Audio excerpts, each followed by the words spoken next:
군산 새만금 아카데미가 어느덧 제5강자를 맞이했습니다. 그동안 지속적으로 관심 갖고 참여해주신 시민 여러분께 감사의 말씀을 드리고요. 이제 시간이 되었으므로 시작하도록 하겠습니다. 안녕하십니까. 사회를 맡은 교육지원과 평생교육계장 서혜준입니다.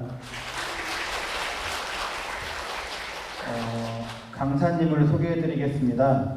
국내 최초 성인 진로 컨설턴트라는 분야를 개척하면서 컨설팅을 통해 평범한 대학생에서 해외 파견 특수부대 군인으로 희망 없는 사무직에서 유명 플랫폼 1위 댄스 강사로의 방향 등을 설정해주며 내가 정말 좋아하고 잘하는 일이 무엇인지를 속 시원히 알려주는 이혜진 강사님을 초청하였습니다. 네, 안녕하십니까. 저는 성인진로 전문회사 IM 컨설팅 대표 이혜진입니다. 안녕하십니까. 성인진로 전문가라는 말이요. 아마 굉장히 생소하게 느끼셨을 거예요. 왜 그러냐면 사실 그것은 제가 10년 전에 창직한 네이밍이기도 합니다. 제가 생각을 할 때 사람은 누구나 타고난 천직이 있다고 생각을 합니다. 하지만 우리나라 교육에서는 정답이 있는 것처럼 가르쳐져 왔습니다. 먼저는 공부를 열심히 해야겠고요.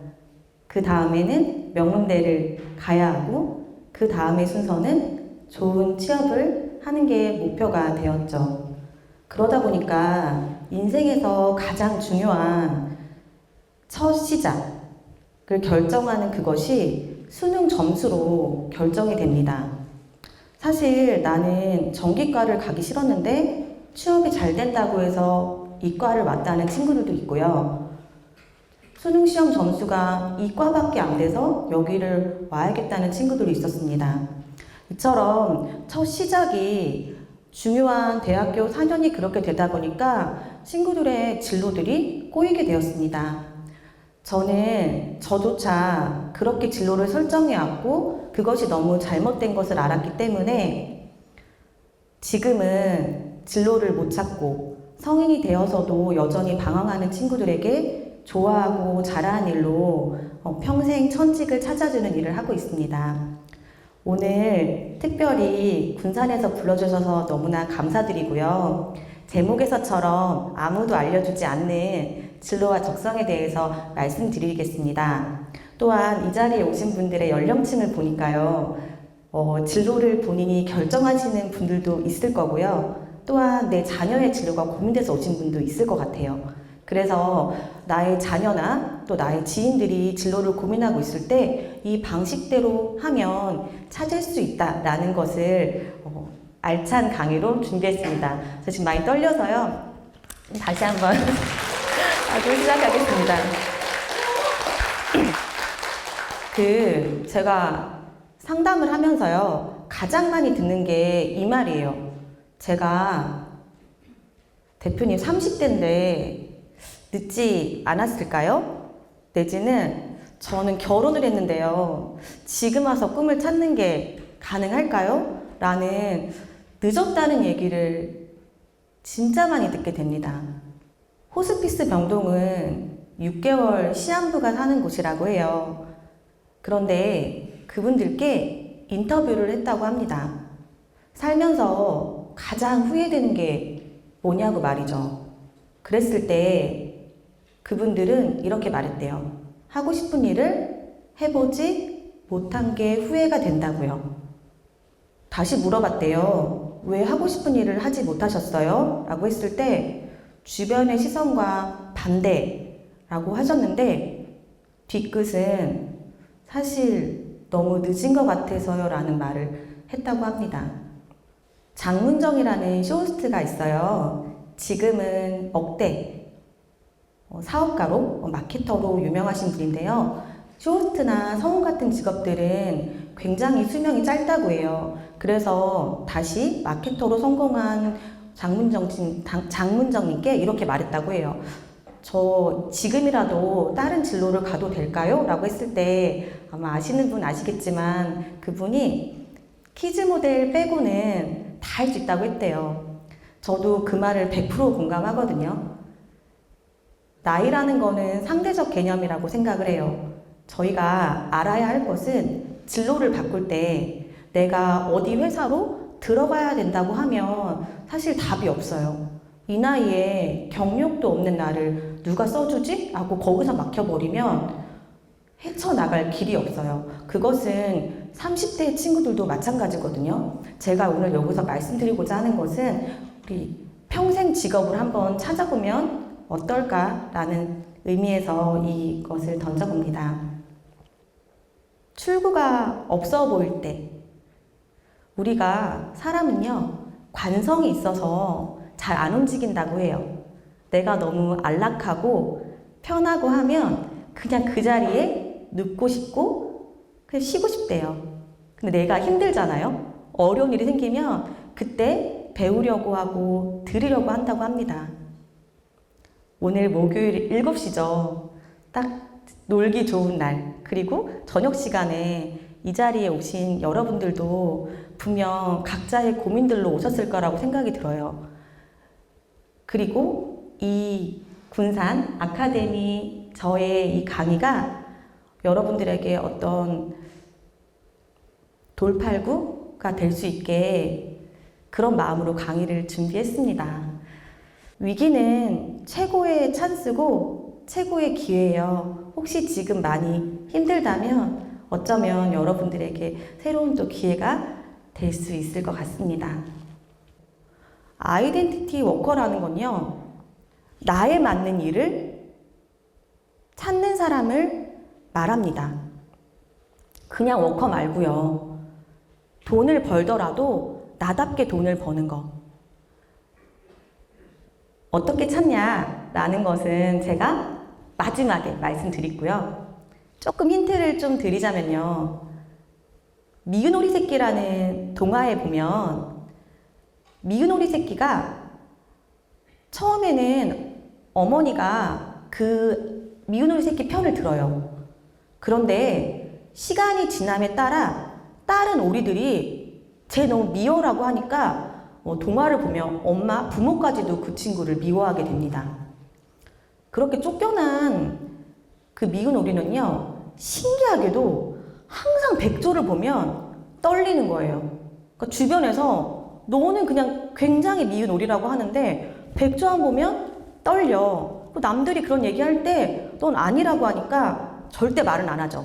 하지만 오늘 오신 분들 그리고 우리 오신 분들의 자녀분들 마음속에 어쩌면 진짜 말하고 싶은데 말하면 혼날 것 같은 그런 꿈이 있을 수 있어요. 그리고 나이가 이렇게 있으신 분들은요, 저한테 이런 말씀 많이 하세요. 부모님과 같이 온 이제 상담자 분들의 얘기를 들으면 저 때는 대표님 이런 거 없었어요. 얘 너무 돈 벌고 살면 되지. 요즘 애들 너무 나약해서 유난 떤다고. 나는 생계 때문에 아무것도 못하고 이놈 새끼 태어나서 이렇게 일하고 살았는데 얘는 이런다고. 그리고 이제 그 내담자를 검사를 시키고요. 아버지랑 대화를 하잖아요. 1시간 넘게. 그런데 아버지는 옛날에 뭐 하시고 싶으셨어요? 어머니, 지금도 예쁘신데 예전에는 어떤 꿈이 있으셨어요? 라고 하면 없다고 할까요? 아니, 한 번도 그런 분 없으셨어요. 사실 나 예전에 그림 좋아했어. 나 옛날에 노래하는 거 좋아했어. 사실 그래서 요즘에도 뭐 하모니카 불어. 있다고요. 세상이 많이 바뀌었습니다. 우리가 음식점에서 맛있는 음식을 먹을 때 이 셰프 나이 몇 살이야? 안 물어보시죠? 나이가 정말 중요한 게 아니에요. 여러분들이 찾고 싶은 그게 있으면 조금씩 준비해 보셨으면 좋겠습니다. 아이덴티티 워커를 찾아보다가 어떤 분이 생각이 났어요. 이 분은 야구 좋아하시는 남자분들 많죠? 이분도 야구를 엄청 좋아했대요. 일 끝나고 맥주 마시면서 야구 보는 게 취미였대요. 그날도 야구장에 가서 맥주를 마시고 있었는데 그날따라 투수가 타자의 공을 딱 치는데요. 그럼 잘 쳤다라고 하면 되는데 갑자기 이분은 나도 소설을 써야겠다 이렇게 생각을 했대요. 그래서 그 길로 만년필과 공책을 사들고 집으로 갔다고 합니다. 이분의 직업은 재즈 사장이었고요. 재즈바. 결혼했고 부인도 있었는데 장사해보시는 분은 알겠지만 말이 좋아 사장이지 그냥 겨우겨우 먹고 사시는 그런 분이었대요. 그렇게 매일 저녁 일이 끝나면 열심히 글을 썼다고 합니다. 그리고 지금은 일본에서 영향력 있는 소설가고요. 인세로만 1년에 100억씩 번대요. 아시는 분 아실 텐데 무라카미 하루키라는 분이세요. 이런 분이 우리나라에도 있습니다. 어머니께서 재래시장에서 일을 하셔서 이분을 잘 키워주셨대요. 그래서 이분의 마음속에도 나는 진짜 빨리 결혼해서 손주 안겨드려야지 하고 결혼을 하셨대요. 그런데 어느 날 엄청 신기한 일이 일어났다고 합니다. 책상이요. 책상. 노트북이 하얗게 됐대요. 원인은 바로 다한증이었다고 합니다. 너무 불안하면 손에 땀이 나는데 하기 싫은 일을 너무 오래 하다 보니까 손에 땀이 나서 자기도 모르게 흥건하게 거기를 적셨던 거예요. 우연하게 TV를 보는데 연기 오디션, 공모라는 게 딱 떴는데 본인은 결혼을 했고 아닌 걸 알지만 거기에 공모에 참여를 합니다. 그렇게 해서 붙었고요. 영화 암살, 송강호님과 촬영을 하게 되는데 싸다 귀신이 있었대요. 그분이 하는 말은 싸다기를 맞았는데 행복했다는 겁니다. 그러면서 이렇게 느꼈대요. 어떤 일이 싸다구를 맞으면서 행복하지? 그런 일들이 분명히 있습니다. 그 배우는 혹시 아실까요? 유명한 배우죠. 허성태 님이세요. 가끔 이분 보면 진짜 어떻게 직장인 생활을 하셨지? 라는 생각을 하는데 저는 아이덴티티 워커를 분석하다 보니까요. 샅샅이 뒤지는 게 있어요. 결혼한 지 6개월 만에 퇴사를 하셨더라고요. 이기적인 남자라고 본인이 얘기를 해요. 이기적이 되라는 말 아니고요. 되지 말란 말도 아니에요. 진짜 내 꿈이라고 느끼는 그 순간이 오면 잡으셨으면 좋겠습니다. 아이덴티티 워커의 개념을 제가 한번 정리해 봤어요. 정보에 나오면 좋아하고 잘하는 일을 찾으라고 하는데 거기서 당연히 저렇게 세상과 연결된 돈이라는 부분이 꼭 필요합니다. 여기까지는 대부분 아실 거예요. 그런데 한 가지 개념, 직업 모델이라는 개념이 있어요. 이걸 꼭 생각하셔야 됩니다. 각 직업별로 직업 모델이 분명히 있어요. 내가 사회복지사, 사람 도와주는 거 좋아하고 잘하고 돈도 벌 수 있어요. 그런데 내 목표가 만약에 연봉 1억이라면 사회복지사 중에서 연봉 1억이신 분 없어요. 아무리 장까지 올라가도 그렇게 안 돼요. 그럼 그때는 과감히 그 일을 그만두는 선택을 하셔야 됩니다. 좋아하고 잘하고 돈만 버는 게 아니라 분명히 나랑 딱 맞는 직업 모델이 있어요. 이제부터가 더 중요할 것 같습니다. 이 개념은 제가 10년간 3,000명의 친구들을 상담하면서 이 단계로 하면 누구나 아이덴티티 워커가 되겠다는 개념을 정립해 놓은 거예요. 한 단계 한 단계마다 꼭 필요한 내용들이 있으니 필요하시면 메모도 하시면서 하나씩 들어가면 좋을 것 같습니다. 5단계로 나눠져 있어요. 이 단계별로 하면 누구나 이 아이덴티티 워커라는 사람이 될 수 있습니다. 첫 번째부터 볼게요. 첫 번째는 당연히 find identity입니다. 먼저는 나를 찾는 게 제일 먼저예요. 저 사람 말고 나. 저는 진로를 연애랑 비유를 많이 해요. 연애가 진짜 연애, 가짜 연애는 없죠. 그런데 가짜 연애들을 해봐야 진짜 내 사람이 나타났을 때, 정말 사랑하는 내 사람이 나타났을 때 잡을 수 있어요. 이별이라고 하는 건 그 사람과 나랑 맞지 않기 때문에 이별을 하는 겁니다.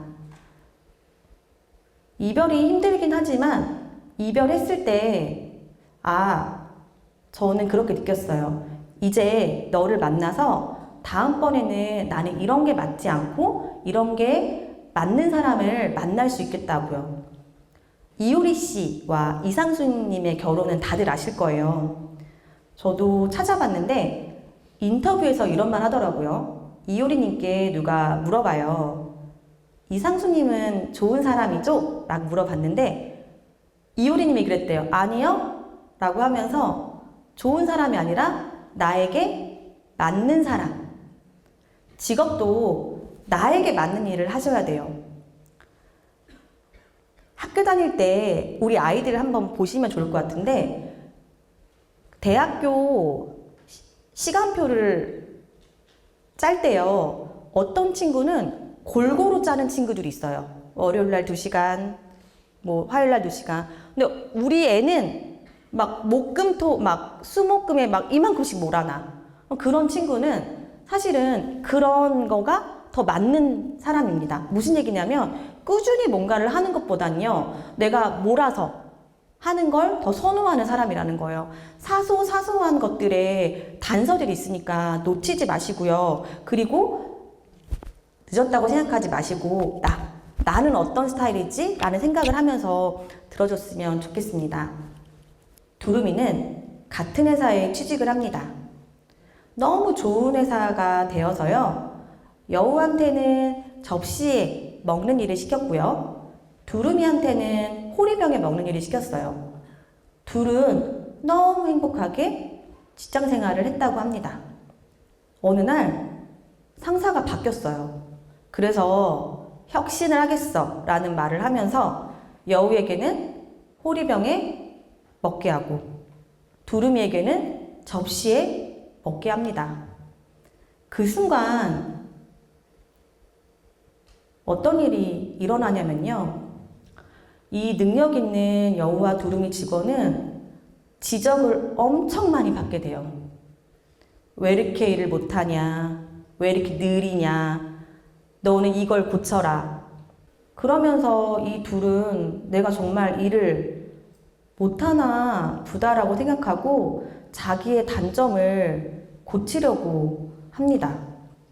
여기에 나왔던 이 말도요. 생각이 많다라는 말도 신중하다는 말, 불평불만이 많다는 말도 사물을 잘 분석한다는 말로 바꿀 수 있는데 저희는 자꾸만 어떤 틀에서 이게 맞다, 틀리다로 얘기를 해요.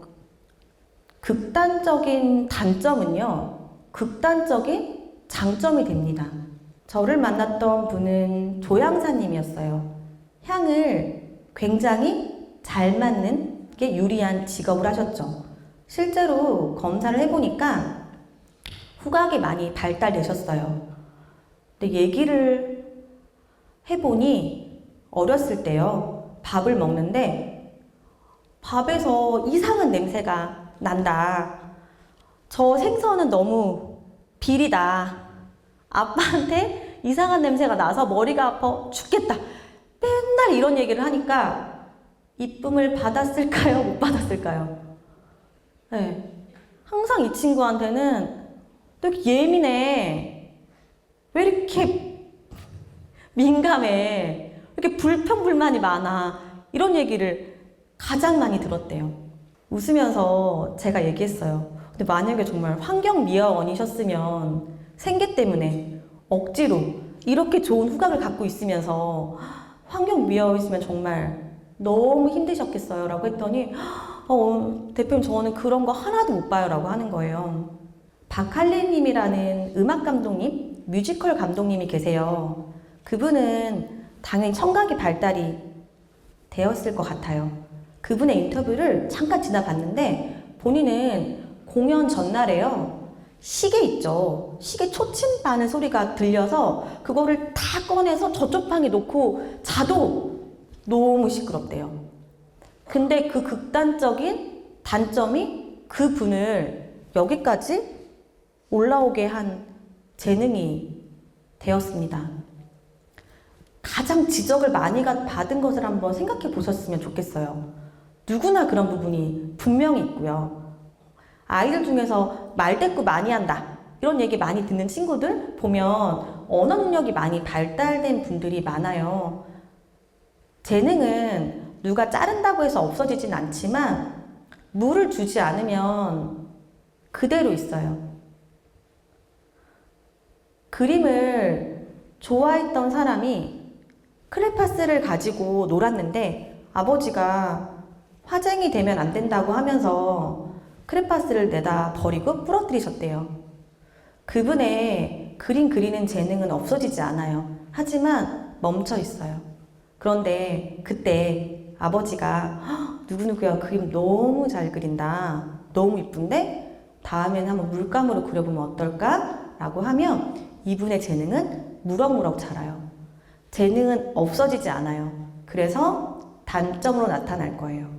여러분들이 극단적인 단점을 단점으로만 보면요. 평생 단점이 될 거고요. 그것을 강점으로 가져가시면 강점이 될 거예요. 한번 생각해 보시면 좋을 것 같은 게 내가 가장 지적을 많이 받은 거는 뭘까? 라고 생각해 보시고요. 우리 아이에게 내가 가장 많이 지적한 부분이 무언가도 한번 생각해 보시면 답이 나올 것 같아요. 이분은 굉장히 들어오셨는데 카리스마 있으셨어요. 영업도 굉장히 잘하시고 말도 씩씩하게 잘하셨고 조리 있게 잘하셔서 저는 이런 분이 저한테 왜 오셨지? 라는 의문을 들게 만드는 굉장히 좀 멋진 여성분이셨는데 남편이 갑자기 돌아가시고 아이들을 키우기가 막막해서 생계전선에 뛰어드셨는데 할 수 있는 게 별로 없었대요. 그래서 영업일을 하게 되었고 살아야 되니까 악착같이 정말 한 건이라도 해야겠다는 생각으로 열심히 했대요. 그리고 성적도 좋아서 아이들 둘도 시집을 보내고 그런데 일하면서요. 이분이 고객을 만나러 갈 때 항상 배가 콕콕콕콕 아팠다고 합니다. 고객을 만나고 오면 배에 가스가 차서 배가 불룩해졌었대요. 근데 어떻게 해요? 아이를 키워야 되니까 버티고 버티셨다고. 근데 어느 날 소화가 안 돼서 병원에 가보니 위암, 말긴 아니고요. 초기였다는 말을 듣고 너무 인생이 억울했다고 해서 저를 찾아왔던 분이셨어요. 보니까 엄청 부드럽고요. 진짜 누구보다 소녀 같은 분이시고 노는 것도 좋아하시더라고요. 내가 토끼인데 사자처럼 살면요. 언젠간 병이 와요. 억척같이 사는 거 너무 중요한데 내가 진짜 누군지만 한번 보셨으면 좋겠어요. 이 분은 지금은 직업을 아실지 모르겠지만 유아숲 해설사라는 직업으로 전향하셨고 신기하게도 항암치료 잘 받고 해서 건강하게 잘 지낸다고 합니다. 내가 건강해야 돼요. 나하고 맞지 않는 직업은 나의 몸을 상하게 해요. 그래서 내가 혹시 일을 하면서 어디가 아픈지, 긴장을 많이 해서 소화가 안 되는지, 머리가 아픈지 너무 참지 마시고 한 번 정도는 자기의 몸을 점검해 보셨으면 좋겠습니다. 이게 1단계예요. 1단계를 정리를 하면 경험을 해봐야 하고 단점은 장점이 될 수 있다. 지적받는 분야를 생각해보자 라고 하는 게 방법이고요. 2단계 찾았어. 내가 파인드 아이덴티티를 했어. 그 다음에 바로 할 수 있으면 얼마나 좋겠어요. 그러면 직업을 10번 바꿀 수도 있고 20번 바꿀 수도 있겠죠. 근데 그럴 수가 없어요. 왜냐하면 어떤 직업을 하기 위해서는 최소한의 그 직업을 할 수 있는 공부가 필요하기 때문입니다. 그게 대학 공부가 되기도 하고요. 이 공부를 하는 와중에 누구나 겪는 그런 곡선이 있어요. 이게 바로 더닝 크루거라는 곡선입니다.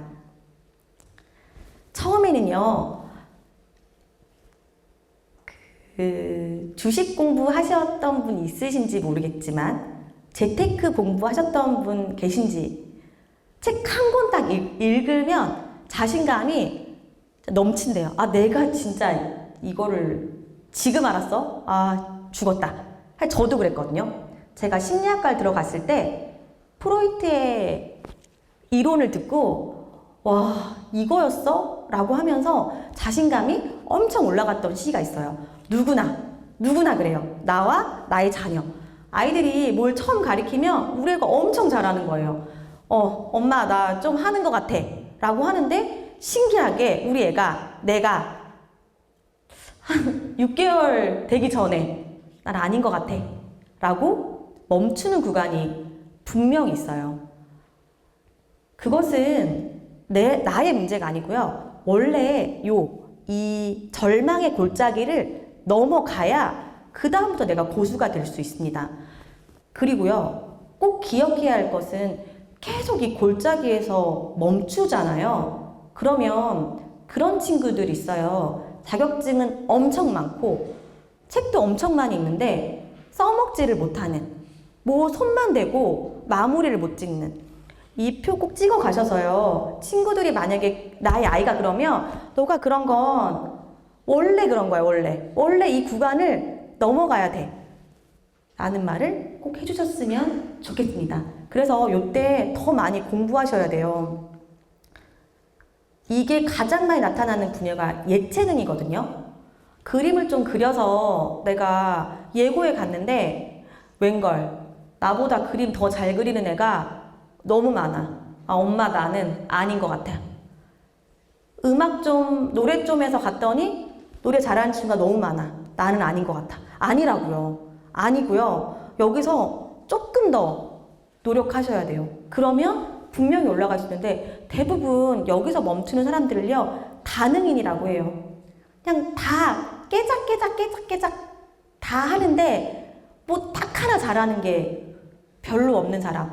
어릴 때부터 이것은 좀 끝까지 하는 버릇을 가르쳐주면 좋을 것 같습니다.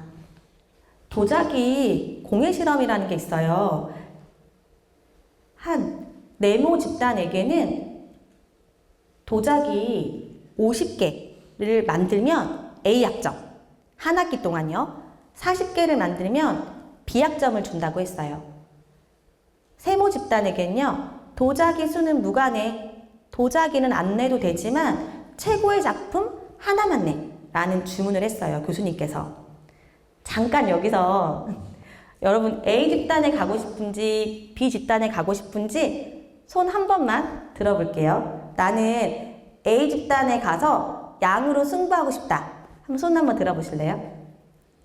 오, 있으시고, 그래. 네, 나는 열심히 골똘히해서 완벽하게 한 작품만 내고 싶다라는 분 손.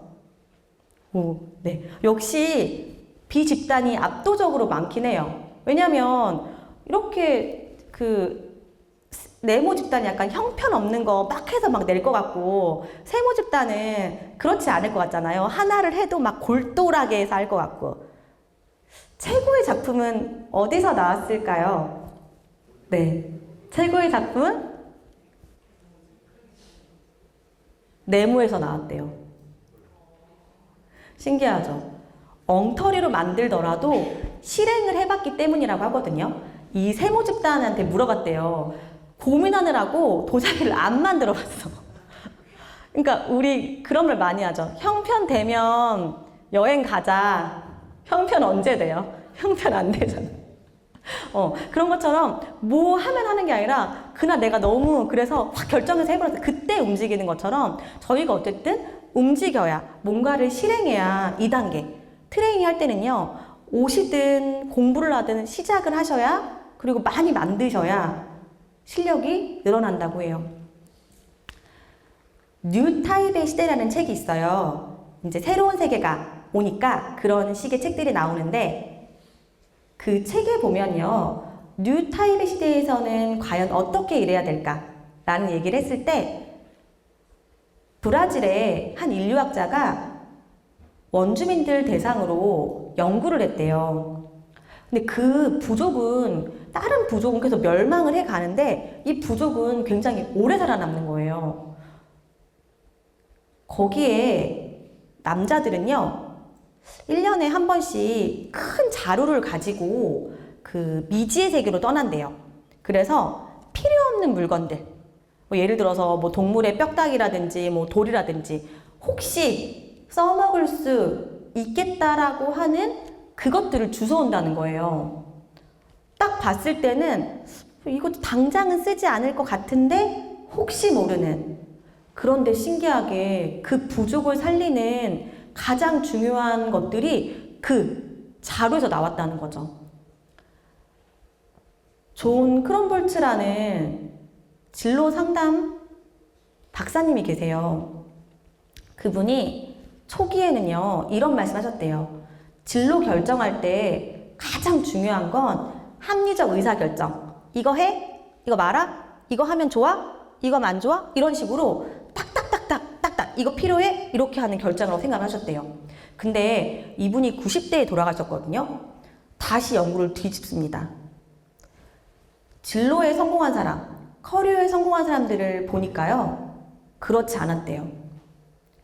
오히려 계획된 우연이라는 말을 쓰는데 어떤 사건과 인연으로 인해서 커리어가 결정되지 절대 내가 하고 싶은 대로 가지지 않는다는 거예요. 생각해 보시면 지금 앉아있는 우리 분들도 내가 어떤 직업을 가질 때 혹시 누구 소개로 아니면 우리 언니가 그런 일을 해서 우연히 어떤 일을 했는데 잘 맞아서 이렇게 움직였지 내가 이걸 가야겠어라고 똑바로 직선으로 가는 것은 별로 없다는 거죠. 원주민이 자루에 당장 필요하지 않는 물건을 담듯 혹시 공부하고 싶은 게 있으시면 해보셨으면 좋겠어요. 스티븐 잡스 굉장히 유명하신 분이죠. 그분은 대학을 중퇴하고도요. 그 캘리그래피라는 걸 대학교에서 배웠대요. 신기하게 그렇게 그런 글씨체가 좋으셨다고 합니다. 그래서 열심히 배웠는데요. 애플 서체에 가장 많은 영향을 준 게 스티븐 잡스의 그 서체인 것처럼 저희가 쓸데기 없다. 그거 못하라 하냐.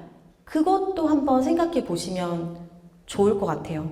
그러면 혹시나 그게 나중에 도움이 될 수도 있으니까요. 저는 대학원을 갔을 때요. 원래 1학년 때는 상담을 배우고요. 2학년 때도 보통 상담을 배우는 학과를 정하는데 저는 그때 전향할 수가 있었어요. 예술 치료라는 것으로. 할 수는 있는데 하는 친구들이 아무도 없어요. 왜냐하면 그냥 똑같은 교수님한테 배운 게 좋지 새롭게 들어가서 새로운 분 만나는 거를 좋아하지 않았는데 저는 그때 호기심에 2학년은 다른 거 배우면 안 돼요 라고 해서 예술치료를 배웠습니다.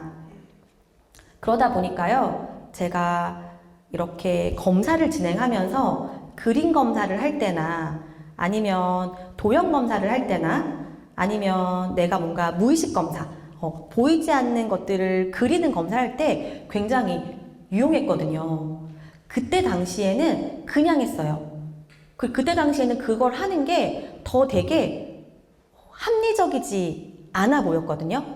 근데 지금 생각해보면 그때 그걸 안 했으면 제가 검사를 만들거나 분석할 때 굉장히 어려우실 것 같아요. 그래서 꼭 여러분들도 이거 해서 뭐해? 라고 생각하지 마시고 혹시 강좌 중에서 듣고 싶은 강좌가 있다든지 배우고 싶은 게 있다든지 하면 꼭 배워보세요. 아님 말고잖아요. 그쵸? 세 번째는 리얼 서바이벌 단계예요. 요 단계도 꼭 알려주셔야 됩니다. 서바이벌이라는 말은 그 생존과 연결이 되는 말이에요. 5단계 중에서 1, 2단계는 내가 내 돈 써서 하는 거예요. 3단계부터는 제가 어떻게 말씀드리냐? 남의 주머니에서 돈을 가져오는 단계의 시작인 거예요. 그래서 난이도 자체가 극상으로 바뀌어요. 가면 억울한 일도 있고요. 진짜 이상한 사람도 있고 이기적인 사람도 만날 수 있어요. 내가 이상한 게 아니라 원래 3단계는 원래 그래요. 그리고 내가 약하기 때문에 그래요. 3단계에서 그래서 포기하시면 안 돼요. 내가 맞다면 그 길을 걸어가시면 됩니다. 그래서 오늘은 저한테 왔던 세 분의 이야기를 통해서 리얼 서바이벌에 대해 설명을 좀 드리고자 합니다. 첫 번째 그림은 언어치료사였어요. 아이들의 언어에 관심이 많아서요. 공부도 열심히 하고 또 석사과정도 밟고 논문도 쓰고 해서 정말 자기가 원하는 직장에 들어갔다고 합니다. 이분이 저한테 왔을 때는 뭔가 큰 고민 때문에 왔겠죠? 물어보니까 대표님 수업을 40분을 하는데요. 30분은 애들 잡으러 다녀요 라는 말을 하는 거예요. 언어가 약한 친구들은 다른 부분도 약하기 때문에 자리에 앉히는 것 자체가 너무 힘들고 또 겨우 앉혔다고 하더라도 집중을 못하니까 내가 준비한 내용들에 반도 못하는 거. 그리고 언어가 약하다 보니까 배변 활동도 약한 친구들이 많아서 가끔은 막 똥도 싸고 막 오줌도 싸고 하니까 그대로 있을 수가 없으니까 화장실 가서 그 친구 다 씻기고 하는데 걔도 울고 자기도 울었다고 합니다. 어떻게 해야 될까요? 나는 정말 열심히 공부해서 가르쳐주고 싶은데 환경이 따라주지를 않네요. 그만 하고 다른 일을 해야 할까요? 저는 이분한테 이렇게 물어봤습니다. 진짜 하고 싶은 게 뭐예요? 대표님, 저는 진짜 아이들 잘 가르치고 싶어요. 진짜 언어 치료 잘하고 싶어요. 라는 말을 하는 거예요. 그럼 됐네. 1단계 잘 찾으셨네요. 그런데 3단계 원래 그래요. 잘 한번 견뎌봐요. 여기서 처음에 눈물도 흘리고 아이들 잡아오고 하는 게 힘들지만 저희 짬바 알죠? 짬바가 생기면 그 시간이 굉장히 줄어들 거예요. 그리고 현장에서 이렇게 느꼈던 경험들을 꼭 한번 나중에 글로 적어줘요. 그러면 나중에 언어 치료를 하려고 하는 친구들한테 도움이 많이 될 것 같은데요? 라고 하고 상담을 마쳤습니다. 몇 년 뒤에 그분께 전화가 왔어요. 자기는 지금 병원에서 있대요. 저의 상담을 듣고 이제는 이런 센터가 아닌 정말 제대로 된 공부를 하고 싶어서 병원에 왔는데 살 것 같은 게 아니라 죽을 것 같대요. 죽을 정도로 너무 일이 많고 공부량이 많대요. 그런데 행복하다고 합니다.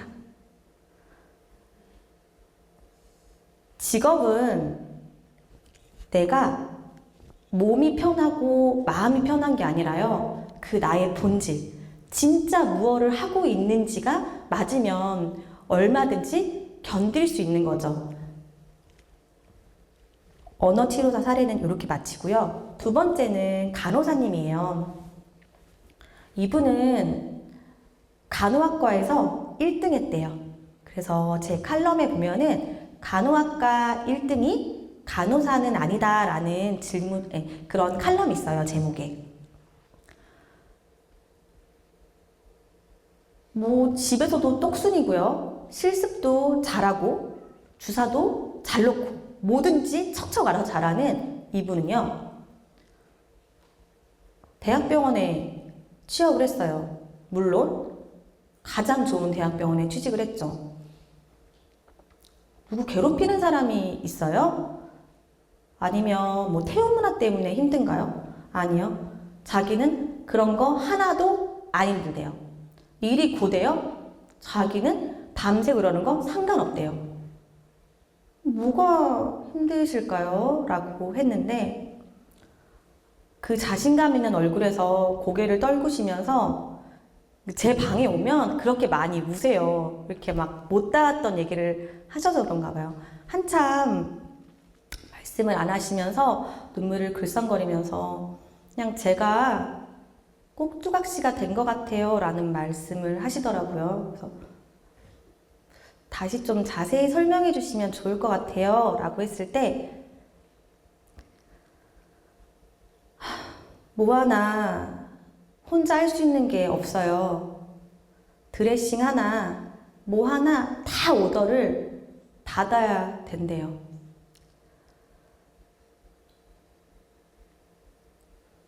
환자한테 지금 이 처치가 필요한데 아무것도 못하는 거죠. 이분을 검사를 해봤는데 주체성과 자기 중심성이 굉장히 높은 분이세요. 그러니까 내가 뭔가 하고 내가 계획 잡고 내가 알아서 하는 거를 너무 하고 싶은데 처음에 말씀드렸던 직업 모델 절대 간호사는 단독으로 처리하면 안 되죠. 의사의 오도가 반드시 있어야 되는 이런 직장에서는 나와야 합니다. 저는 퇴사를 하라고 말씀드렸고 간호사란 직업도 맞지 않다고 말씀드렸어요. 지금은 이분은 건축 인테리어 이쪽에서 열심히 일을 하다가요. 지금 본인이 차리겠다고 막 영업도 하고 거의 날아다니고 있고 돈도 엄청 많이 번다고 해요. 세 번째 분을 말씀드릴게요. 요즘에 많이 대두되고 있는 교사입니다. 저 때도 그랬고 교대는 굉장히 높은 성적의 분들이 가는 곳이에요. 이분도 어렸을 때부터 교사의 꿈을 품고 열심히 공부를 했고 또 운도 좋아서 교대로 가서 실습을 하고 아이들을 가르쳤다고 합니다. 근데 많이 아시죠? 요즘에 하도 교사님들에 대한 얘기가 대두되니까 학부모님들에 대한 마찰이 엄청 컸대요. 아이들을 가르치는 거 가르칠 수 있는데 사람들과의 관계가 너무 어렵다는 거예요. 대인관계 능력이 많이 낮으신 분이었거든요. 여러분 그런 거 있어요. 인간 관계에서요. 이렇게 어떤 사람이 나타나서 처리를 하면 이렇게 안 풀릴 것 같은 것도 이렇게 유들유들하게 잘 처리하는 분들이 있는가 하면요. 그러지 못한 사람들은 이렇게 관계에서 턱턱 막혀서 오히려 일을 좀 더 크게 만드는 분이 있어요. 그런 의도는 아니에요. 그게 그 사람의 성품이 아니라 능력의 차이고 아이덴티티의 차이였어요. 이분은 싫대요. 사람들을 만나는 게 싫어서 저한테 뭐라고 했냐면 대표님, 저 사람 상대 안 하는 직업 추천해 주세요. 왜냐면 이분은 너무 스트레스 받아서 머리가 빠진다고 했고요. 이분이 그 근처에 천변이 있는데요. 일이 끝나고 나면 가슴이 터질 것 같아서 자전거를 타고 거기를 10바퀴나 20바퀴나 막 돈대요. 자기가 너무 싫어서. 사람을 상대를 아예 안 하는 건 없지만 저렇게 밀접하게 연결되어서 사람과 사람 간의 실타래처럼 연결돼 있고 반 친구들과 선생님들과의 관계, 학부모와의 관계, 각 학부모와의 관계 이렇게 복잡한 게 아니라 내 일만 하면 되는 게 있다고요. 그분 공부 잘하셨다고 했잖아요. 제가 추천한 직업은 세무사였어요. 그래서 최근에 1차 합격됐다는 연락을 받았습니다. 우리가 이 직업이 좋다. 여자가 하기 좋은 직업, 남자가 하기 좋은 직업이 아니라요. 내가 어떤 사람인지가 중요해요. 간호사 했던 그분은 남자 같은 성격이에요. 그래서 우리가 겉모습을 보면서 그 사람을 판단하면 안 됩니다. 네, 안 맞는 일을 하면요, 이렇게 된대요. 만약에 본인과 본인 자녀들이 이렇게 되면 안 맞는 일을 하는 거라고 생각하고 한번 점검해 보시면 좋을 것 같아요. 저도 공무원 생활을 7급까지 하고 이 일을 하는데 일의 양이 굉장히 많아요. 그리고 가끔은 새벽 2시? 새벽 3시까지 분석하고 일할 때가 많은데요. 그래도 좀 행복해요. 그러니까 자랑하는 게 아니라 진짜 그런 일이 있다는 것을 알려드리고 싶어요. 저 사람 괜히 그러는 게 아니라 누군가는 정말 그렇게 일을 하고 있어요. 그래서 간과하지 마시고 진짜 나한테 맞는 일은 무엇인지 생각하시면 좋을 것 같습니다. 마지막 4단계는요. 스페셜함을 만드는 단계입니다. 3단계에서 4단계로 넘어올 때요.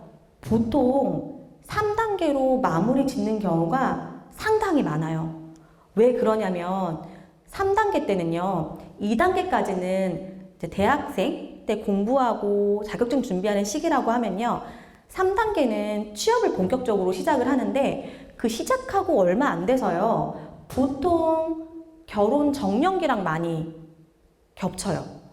그리고 결혼하게 되면 육아와 아이를 키우는 걸로 겹치기 때문에 그 다음에는요.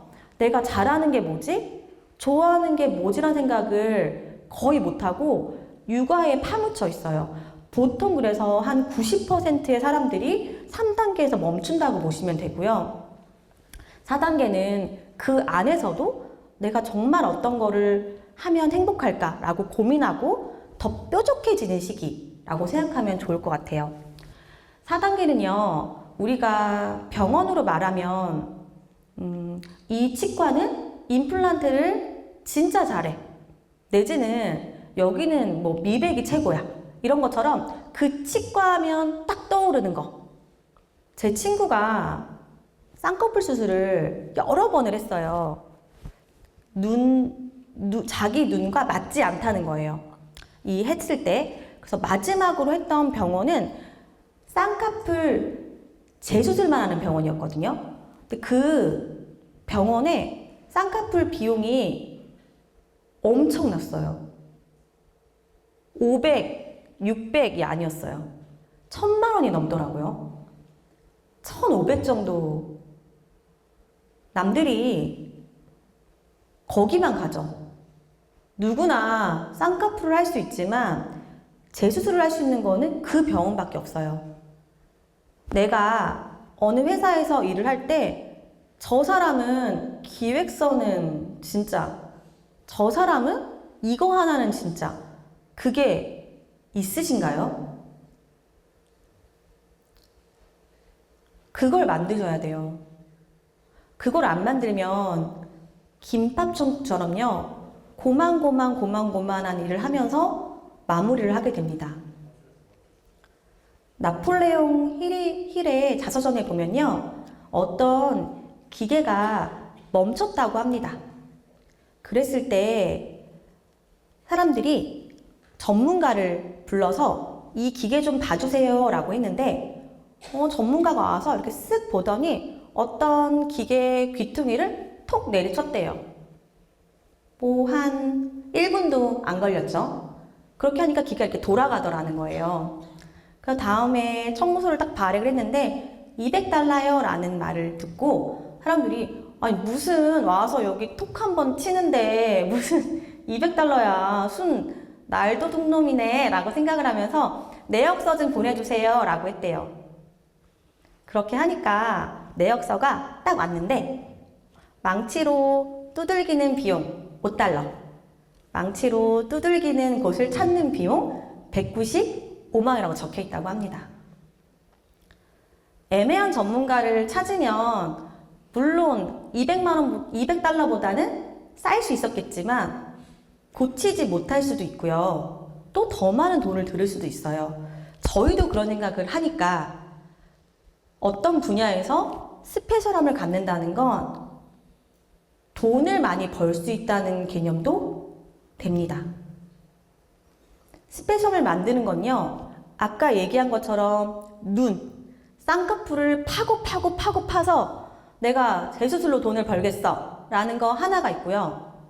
한 가지 방법은 하나의 재능에 하나의 것들을 더 합치는 것들이 있어요. 하나의 단계에서 더 뾰족하게 하는 방법도 있고요. 하나에서 하나를 플러스하는 방법이 있습니다. 그리고 이걸 했을 때 여러분들은 상위 20%가 될 거예요. 그리고 이때 중요하게 나타나는 거는 판가름이 날 거예요. 내가 진짜 파인드 아이덴티티를 찾았는지 못 찾았는지, 이게 나와 아이덴티티가 맞지 않으면 아무리 노력을 해도 절대 2단계까지 못 가요. 말씀드리지만 1단계를 찾는 게 가장 중요하다고 얘기하고 싶습니다. 마지막은요, 퍼펙트 아이덴티티입니다. 진짜 이제 마지막이에요. 퍼펙트라는 거는 그림에 보면 아시겠지만 성공이라는 것을 취하는 단계예요. 다들 성공해서 성공이 별거 아닐 거라고 생각할 수도 있을 것 같아. 근데요, 성공을 하려면요, 여기 좀 나이가 있으신 분들도 알겠지만 운도 되게 중요하거든요. 이때 아무리 열심히 해도 뭔가 따라주지 않으면 계속 일이 안 돼요. 그러면 5단계 핵심은 운이 좋겠는데요. 지금 세상에서 운이 좋게 하는 방법은 결국 그 운들은 사람들에게 오기 때문에 사람한테 나를 알리는 능력, 제가 말하지만 네트워킹을 하는 능력이 굉장히 필요합니다. 혹시라도 내가 글을 좀 쓸 수 있다면 절대로 노트북에 쓰지 마세요. 어떤 식으로든지 블로그나 뭐 인스타나 어딘가에 내 글을 노출시켜 보세요. 그러면 누군가 나한테 좋아를 눌러줄 수도 있고요. 그게 인연이 돼서 뭔가 또 새로운 것이 발전할 수 있으니까 저희가 이 운 좋게에서는 나를 좀 드러내는 연습을 하셨으면 좋겠고요. 이 단계를 제가 설명하려고 하면서 누가 가장 기억에 남냐면 미스터 트롯의 임영웅이라는 분이 기억에 많이 남더라고요. 그런데 그때, 그 시절에 트로트 열풍이 없었더라면, 그리고 미스터 트롯이라는 그런 방송이 화제가 안 됐더라면 그냥 동네에 하나쯤 있는 노래 잘하는 청년이었을 거예요. 그때 운 좋게 그런 일이 일어났는데, 그러면 뭐 5단계는 그냥 가만히 있으면 되냐, 어쩌라는 거냐 라는 눈빛도 있긴 한데, 저희가 말하고 싶은 얘기는 그러니까 더 열심히 준비하셔야 된다는 거예요. 기회가 왔을 때 잡으셔야 되니까 4단계를 준비를 한 사람만이 비로소 5단계에 갈 수 있는 거죠. 5단계는 운의 영역이 있는 만큼 노력의 영역도 있어요. 그래서 보면 너무 이른 나이에 빠른 성공을 해서 반짝 스타가 되는 사람들도 있습니다. 그분에게 운은 오히려 불운이 되지 않을까요? 혹시 내가 퍼펙트 아이덴티티까지 가려는 마음이 있다면 반드시 노력하셨으면 좋겠습니다. 네, 제가 처음에 강의 1시간이라고 듣고 준비했다가 그 다음에 90분 강의라고 해서 굉장히 많은 얘기를 준비해서 올라왔는데 집중해서 잘 들어주시고 해서 너무 감사드리고요. 진짜 자, 이 자리에 온 여러분들의 꿈도 다 이루어졌으면 좋겠습니다. 네, 장시간 감사합니다. 이혜진이었습니다.